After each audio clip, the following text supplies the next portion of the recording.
So Ann's role is Global Competence Manager at Alfa Laval.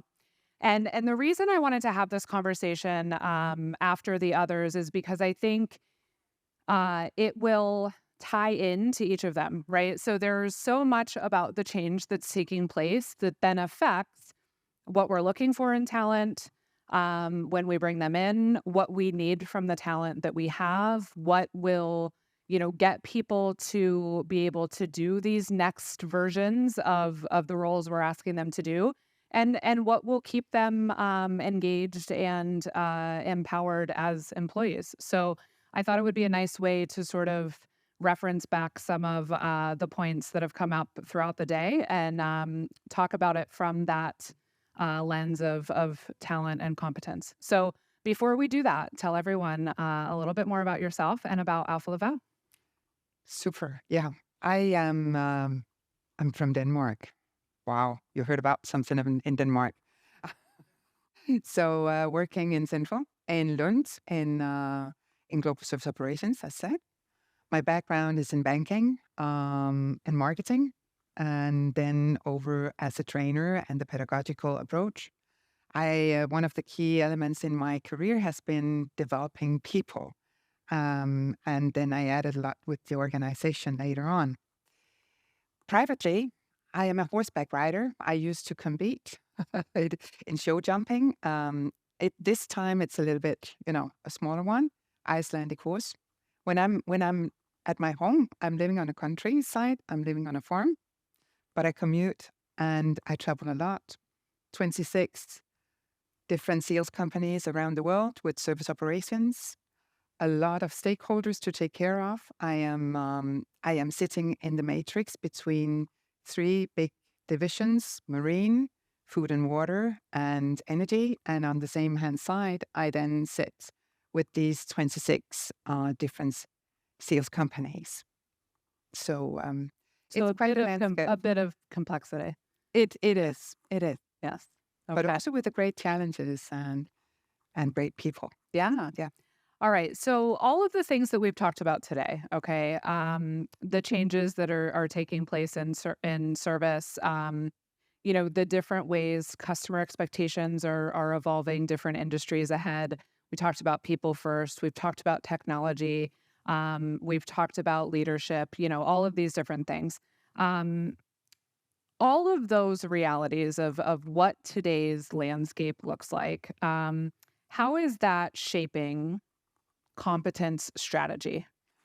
So if we look at into the Alfa Laval, I mean, the strategy within the competence is, of course, connected to our service strategy and the transformation that we launched back in 2020. Because we were very much vision driven, which is really a benefit for having this, you could say, drive going on. So if we look at the competence landscape, what happened in that transformation was that we built it up around some cornerstones, which of course the competence is needed to click into, right? So first of all, we said attract and retain people, a very clear career path that we know was really needed. Otherwise, it would be really difficult. Then the service advisor, that was what we called them, not trusted advisor. We had a lot of discussion about this, but the advisor, what does it now take to educate and give those kind of competences, standing there just in front of the customer and bring back more business, not being a salesperson. Then, of course, we also have what we call, you could say, the digitized way of working, the more connected. We call it the connected field service. Now, what does that mean? Is it about being a remote? Is it about, being able to crunch the data that connected equipment can kind of gather? Or how do we go about this? And the last one was more the presence building. But what do you call that? What we really always put attention to is safety. So we had that as a core, and it's still, of course, safety, safety, safety. That is really, So building the strategy about this, of course, paying attention to what is happening around us with the new generation coming in. It's really it's fun. It's challenging. We have We have some kind of, you could say, inbuilt dilemmas, maybe also internally. We like to act as one. So we bring down the silos between sales and service. We know that that is a key element, because when you're out there in front of the customers, you need to act as one. You need to have a joint effort. And that's a journey as well. Yeah. Yes, a lot. I think, this area of, how do we attract, hire and retain talent? How do we give them the skills they need in today's environment? It's an area that is so challenging. I think a lot of companies have kind of not admitted that they've given up, but it's something where it's very easy to just focus on the aspects you can't change that makes it hard, instead of doing what you can to change. Okay. Do you know what I mean? Like, it's very easy to point to things that, you don't have control over as the cause, and not separate out reflecting on how it is that you do as an organization need to evolve. And so, we talked about, I spoke about diversity this morning in the workshop that we were in. We talked about some of the ways that service is evolving, and I think will continue to in the next few years. I think will give us an opportunity to bring people into the service realm that haven't been a part of that workforce before, or haven't, for a variety of reasons. And I know one of the things that we spoke about that is important for Alfa Laval, and I think also something others should consider, is the importance of considering what is your employer brand, right? And how well known or not, and how well received or not is that in your potential talent pool. And I think an important distinction is not just your historical potential talent pool, but the broader, communities that could become a part of that talent pool. So can you talk a little bit about, how you view the importance of the company brand, and some of the things you do to position Alfa Laval as a appealing place for people to work? Yeah. Employer branding is extremely important. And if I go just to have that headline and look into the 26 different sales companies, I mean, we don't say one size fits all. Of course, the brand, the way that we go about our culture is extremely important. We have a lot of, you could say, we are struggling in getting our field service on board, right? We have positions that has not been filled. We hear, we cannot keep up with the compensations and benefits. But if you ask me, yes, if it's a dime or two, or, I mean, of course, we should not neglect it. We should always be listening. But for me, I mean, the culture and what we do for our people to grow, I think should be the brand of Alfa Laval. And what I hear when I try to investigate this is that, well, you don't only say that you do it, but you actually are doing it. So I think that is, confirming a little bit that, well, we walk the talk. So doing this branding is very much up to the local sales companies. I try to encourage them and be creative in how they go about this. What we did, and that is something that I normally share with them. I used to work in Alfa Laval, but in a business unit. We mapped how can we do this employer branding, because I didn't know about Alfa Laval before I was there, kind of by coincidence. So I said, how can we do this? So we mapped who has this kind of, you could say, connections to the universities, to the schools, who's sitting in those kind of environments, who are part of those communities, and how can we, with a joint effort, kind of put Alfa Laval on the map. So we were sharing a lot of, you could say, different position in the local society, but also reaching out to the different universities and colleges to put our brand there. I think, Hanela, we spoke about, recognition of the Kone brand, and you mentioned you don't necessarily think about it until you're knowing to look for it, right? And I think in service, in field service, there's so many brands like that, you don't realize everything that goes into, getting the products and goods that you have every day or keeping the world running unless you're looking. And I think, as a whole set of industries, thinking together about how we bring more awareness to the fact that there's almost this whole other world of career potential for folks, that you don't think, when you're a child, oh, I want to grow up and be a nurse. I want to be a teacher. People don't say, oh, I want to be in field service or I want to be, in one of these particular industries. So how do we think about creating that broader awareness, obviously within individual companies, but also overall? Um, Now you mentioned you in the matrix, you are in a central role working with the local HR teams and local business leaders to execute strategy. Yeah. Sounds like a recipe for some friction. Yes. So how do you sort of navigate that and stay aligned on, what the objectives are and how to go about it?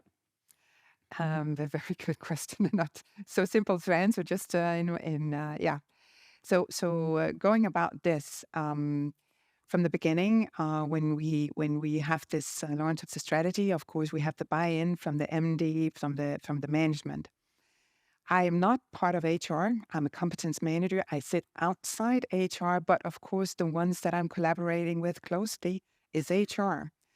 It took actually a while to get the buy-in from the HR because we don't understand this technical stuff. And no, but you understand people and you understand people development. You sit locally as people. You could say you are taking care of the workforce locally. But they really had a hard time because I cannot answer questions about decanters or high-speed separators. I'm not a technician. So they were not the, and it's back to communication. I need to hold up the mirror. Of course I do. But it took some time for the buy-in. Now these days we actually see that HR is hiring business partner for service. Mhm. So we see that we are on a journey and they are paying attention, but because they can see how we are, how do we get the talents? How do we onboard them in a good way? How do we make sure that we retain them? They are part of making that happen locally. I mean, from central, we can always we can also answer, the why. We can also say what, but the how, it needs to be there out locally. That's very, very important. And that's how we work decentralized in Alfa Laval. Mhm. But now they also start asking for the how. Yeah. It's a journey. And one transformation creates a lot of spin-off.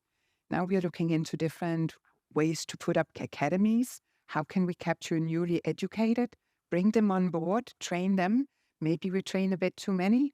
We know that field service is a great place to start the career in at least in Alfa Laval. Can we push them into sales? Can we open the doors for repair or projects? That is something that we're working with. And again, one size does not fit all. Mhm. Yeah. Yeah. So let's talk about frontline talent. Okay. So, um, when you're bringing frontline talent in to Alpha Laval, what is the competence focus and strategy? The competence focus is that we normally, that is also a shift that has happened. I mean, we are focusing much more on the attitude and behavior than we have ever done. Of course, there needs to be a kind of a basic understanding for mechanical stuff, depending on which layers of field service we're in a need for. We have 4 layers in the career path. Um, when we look at it, it's also for them to really be, flexible, adaptable and agile. But they also need to have this kind of, you could say, continuously learning approach. And I think that they normally the ones that we go about is very curious about, investigating in their own career, investigating in what can happen. And we know that they will be shifting very, very fast. So we also are looking into, and that is maybe performance. I was smiling when you said that, maybe performance not over people, but how can we break the learning curve faster? How Mhm. can we make them up running in a faster way? Maybe bringing in these modern tools, maybe, embrace them and figure out how can we simulate? How can we, train them in a good and a fast pace? That is where we are. And we fail sometimes, we stumble, and we get up and we learn. Yeah. Yeah. Does soft skills, is that part of the training? It's very much part of the Mhm. training. And actually, we haven't launched it yet. We are launching an onboarding program very soon. We have put some of the behavior training that we normally do a little bit later, we put them up from the beginning. Because, how do you go about listening to the customer? How do you go about asking Mhm. questions? Do have that, you could say, awareness that we are perceiving differently. So when we speak about a scope and standing there in front of a frustrated customer, how do we go about it? How do we communicate? So we are bringing some of that behavior training. We try to not make soft training. We like to call it behavior training. Mhm. Uh, more in the early stage for their onboarding. That Okay.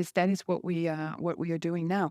And now let's see what is happening, because we train. We also see we have our field force. We have invented what we call a sales lead app because we like them to identify potential out there. Mhm. They should identify. They should not be salesperson. And we have had this. And you're not going to turn me into a salesperson. Mhm. No, I have never had the intention. That is for other people. But you Mhm. have an app. If you see something potential, push it forward. We have some salespeople capturing at the other hand. Mhm. They are advisors. And that is very, very important. They are there to advise, not to sell. You mentioned the career path.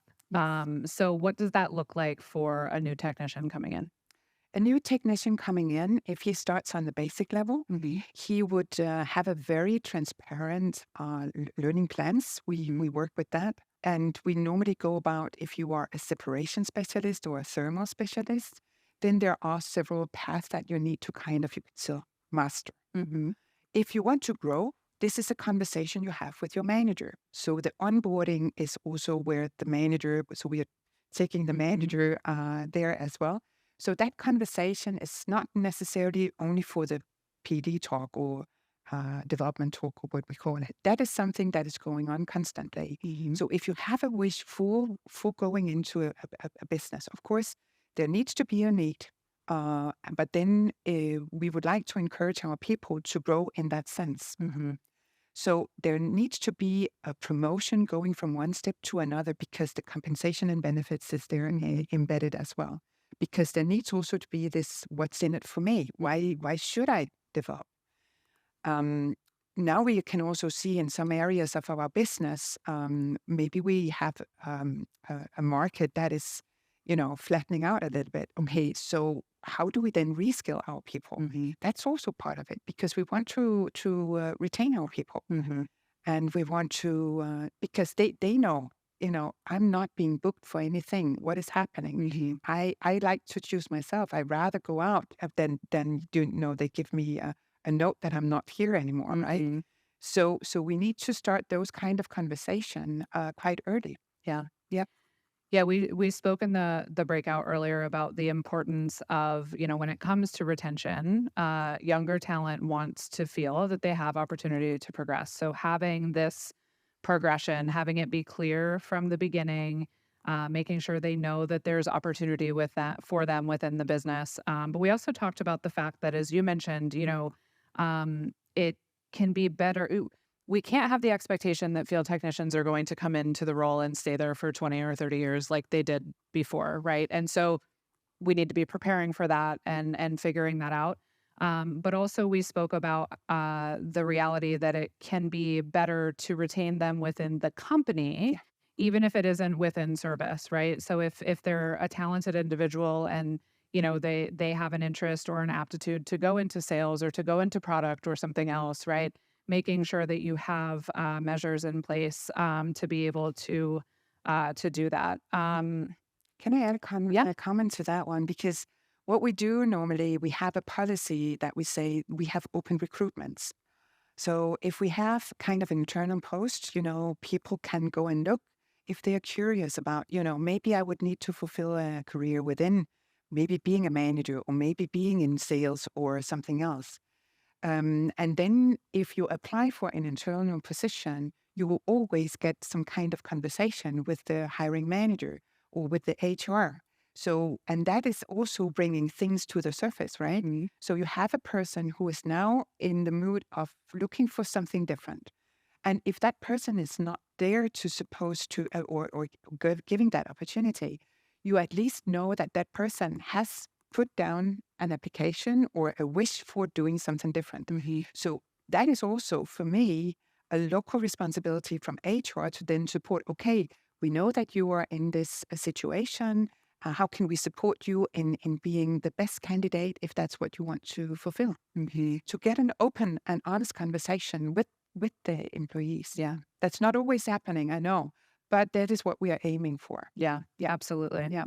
So we also talked about, I think a lot of folks at the moment in service think of, competence and training and development in relation to the frontline workforce. New employees come in, what do we do to get them up to speed, right?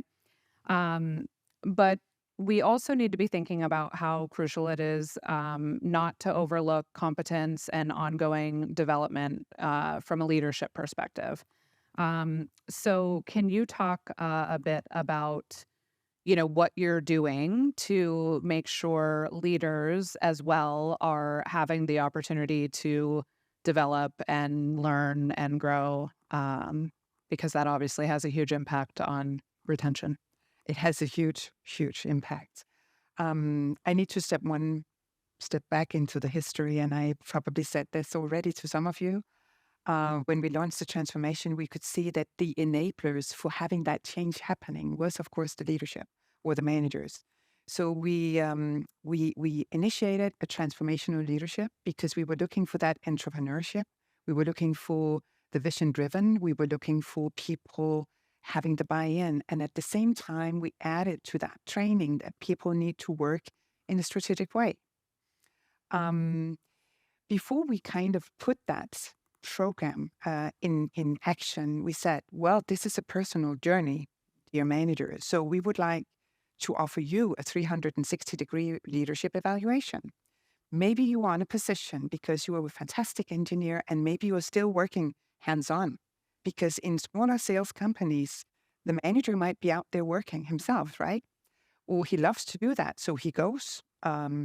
So in some occasion, we also, by that, could see that, okay, we have a layer of managers.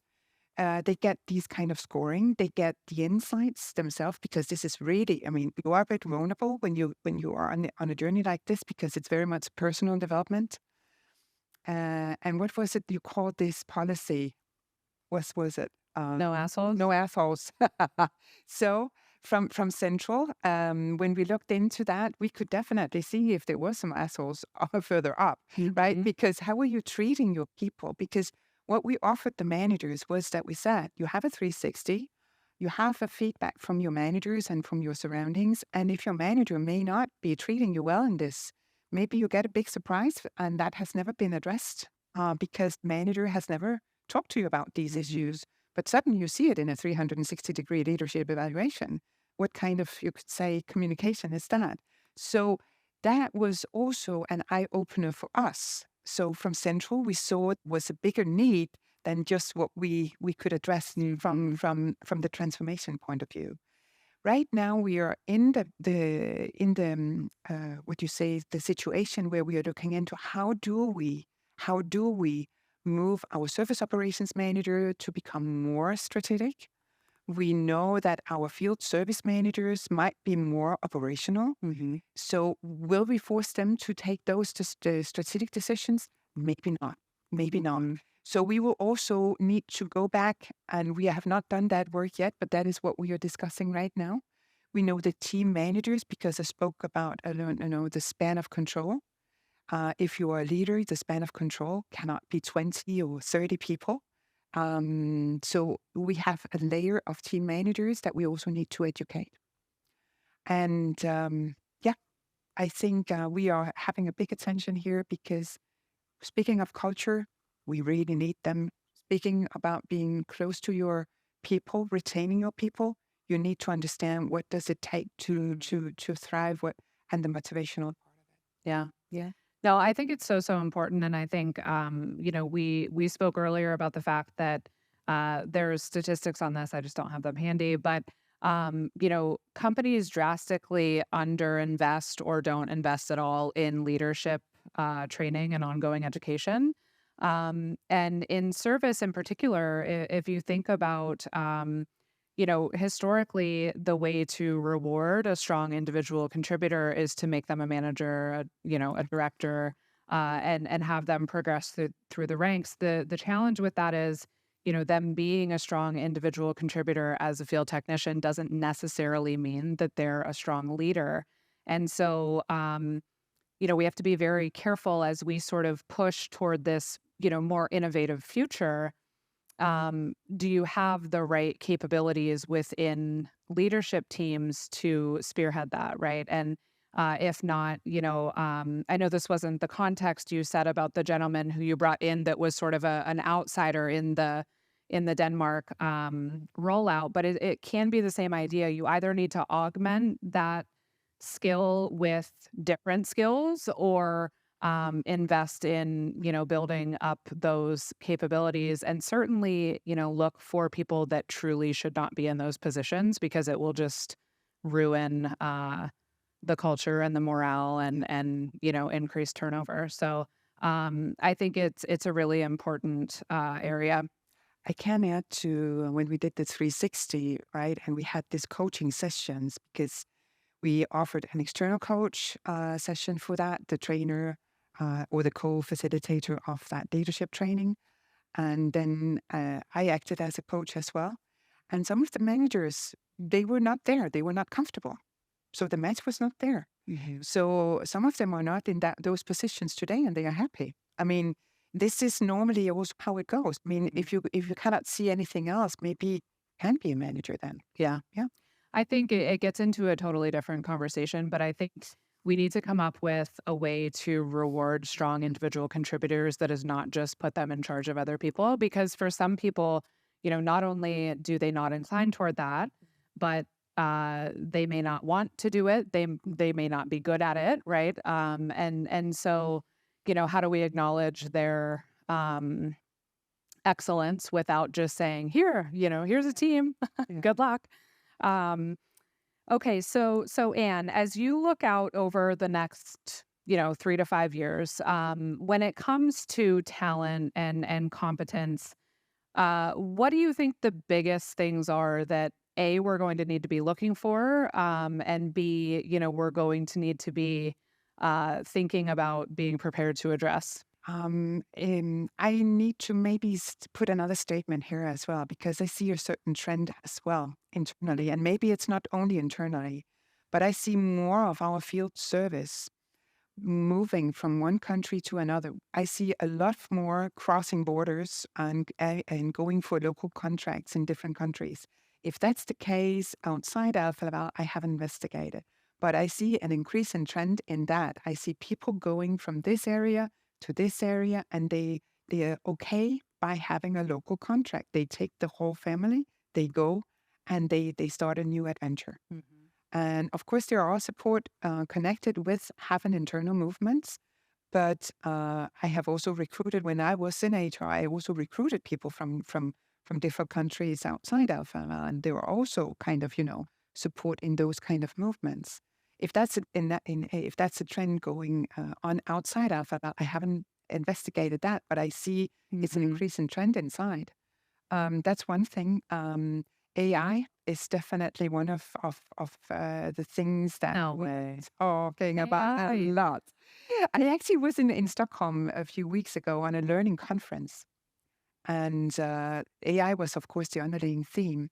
And I think we can benefit a lot from those tools in our area.